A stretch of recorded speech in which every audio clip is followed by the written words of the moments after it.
Just a really high-level overview of what we're working on. We're working on a novel approach to molecular diagnostics. So when I say molecular, right, I mean detection of DNAs and RNAs, and we're really focused in on the rapid characterization of pelvic and gynecologic infections, right? So UTIs, STIs, BV, trich, any kind of infection for which a woman might seek care in an outpatient provider's office, an urgent care, etc. And what we're really focused on is providing that result at the point of care. So when we say point of care, we don't mean the fastest PCR that's 28, 25 minutes. All of the data we've generated to date, the data we've raised our Series A round on, was 15 minutes sample to answer. Why is this important? Because most clinician workflows, office visits are not longer than 20 minutes. That's kind of the breaking point. So we are also equally passionate about developing technologies that equitably improve health. It's a coincidence that we are both women and working in the women's health space. We actually are just deeply passionate about putting technologies where they can be most impactful, making sure they get to the clinic. So we will feel like we have failed if this technology only serves populations that are already being served. We want this to reach the most rural areas of the United States, the most underserved areas of the United States, as well as our little passion for global health as well. So I'll take a break. Amogha, do you want to introduce yourself and your background? Sure, yeah. So I'm Amogha. I'm one of the co-founders.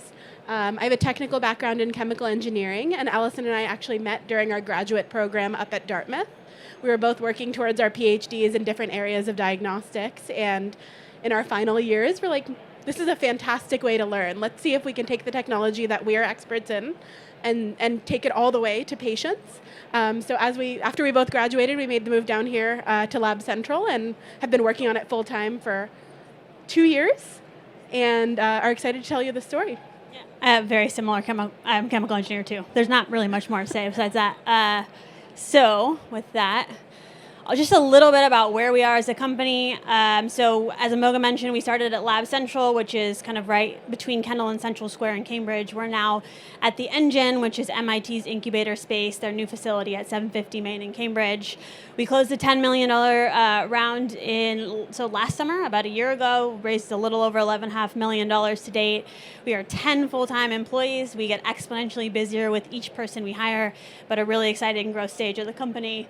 Mentioned this already, and just to highlight some of the kind of recent recognitions we've received, the Ignite Golden Ticket from Lab Central, which focuses on awarding free bench space to underrepresented founders, calling out the Massachusetts NextGen program, which Carla mentioned. We're participants in that program currently, and a few other awards as well, most notably the winner of the 2022 Disruptive Technology Award from AACC, which is kind of the largest governing body for laboratory science and diagnostics. So what is our product? We talked a little bit about molecular diagnostics at the beginning, but what really are we working on? We're working on a cartridge reader system. So all of our proprietary science is in this disposable cartridge. It's indication specific. Imagine a UTI test cartridge as an example. We can be highly multiplex, 10, 20, 30 targets, not 2, 3, 5 targets. So we can look for E. coli, Klebsiella, antimicrobial resistant genes of interest, all within that single cartridge without substantially driving up the cost of the test or driving up the assay complexity. So patient sample goes into the cartridge, single user step. All the sample prep is done within the cartridge, and the cartridge is placed in the reader where we have optics, fluidics, heating, etc., everything necessary to process the sample. And then the result is kind of read out on a proprietary user interface. So really a razor blade model here, similar to other point of care systems I'm sure you all are familiar with. The key thing we really lean into is sample to answer, 15 minutes, and highly multiplex. So we even discuss kind of further applications like vaginal microbiome. Can we look for 40 different things and monitor how they're changing over time? So those are all applications of interest to us. And obviously, the folks we're cutting out here, I don't think they're at this meeting, but it's LabCorp and it's Quest. So that's the market share we're stealing from. We're saying, hey, doctors, bring this test into your clinic and make a little money with our test, as opposed to sending it off to LabCorp and Quest and making no money to process the sample. So I've kind of hit on a bunch of these themes, and Amogha, feel free to chime in if I've missed anything, but really at our core, we are not using nucleic acid amplification. So LAMPs, PCRs, any type of NAT, nucleic acid amplification test, we are not doing that. We are not making many, many copies of DNA and RNA in order to detect what's in the sample. We are detecting the nucleic acids exactly as they are in the sample through a direct hybridization assay, and that's what allows us to be so much faster. We also have some pretty interesting specificity, ability to parse out point mutations, relevant SNPs in the context of some further off applications like liquid biopsy, if that's relevant. And we've talked about kind of the value of multiplexing and really being able to rapidly detect many different things at the same time. Anything else? The only other thing I'll say is that we think it's a really unique opportunity to be one of the few companies that's commercializing a completely new platform with underserved populations in mind. It's not very often that new tech platforms are used for things other than oncology or some of the other kind of high value markets. And so that's been an exciting area for us to explore. So Alison mentioned, we actually stumbled upon the application area in women's health very scientifically. We spoke to a couple hundred doctors, lab directors, patients, medical assistants to understand where this level of information granularity at the point of care makes the most impact. And what came out very quickly in those conversations is just the fact that the tools that are available in women's health today are pretty lackluster. They're highly nonspecific. They lack accuracy. Nothing can provide a targeted treatment while the patient is still in the office. And the doctors are really asking for this. They want help. And so we think that this technology can be the go-to system to address the needs of women holistically at the point of care. So we can think about the current costs of our workflows today, whether that's patients leaving the office in discomfort. There's very well documented medical biases that keep women from getting the care that they need when they are making most of the decisions for most patients in America. And so the idea is, can we identify markers of STIs, of urinary tract infection? Can we genotype HPV? Can we do all of this when the patient is in the safe space with their provider such that they can make a treatment plan together?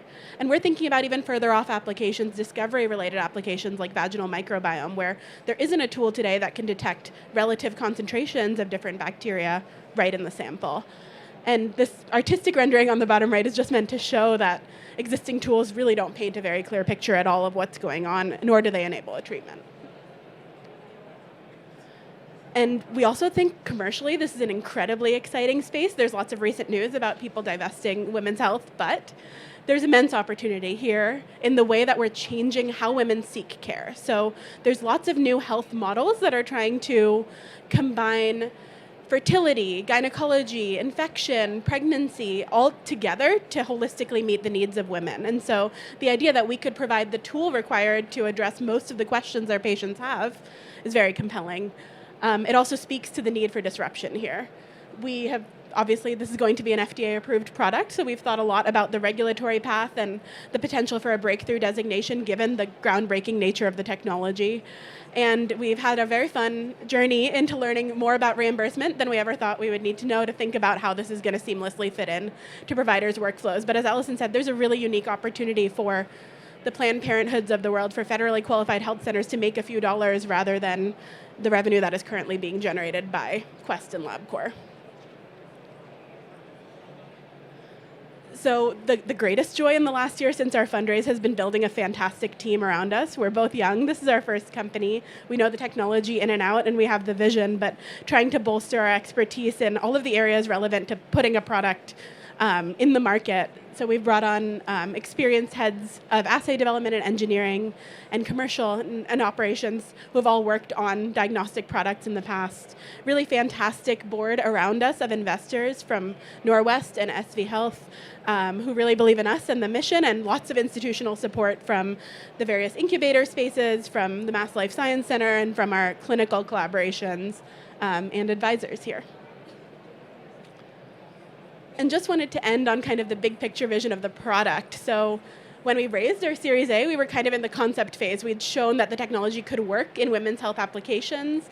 And right now we're doing a lot of work. We're kind of heads down in the science, thinking about making sure we're building the right product, that we're selecting the right product specifications.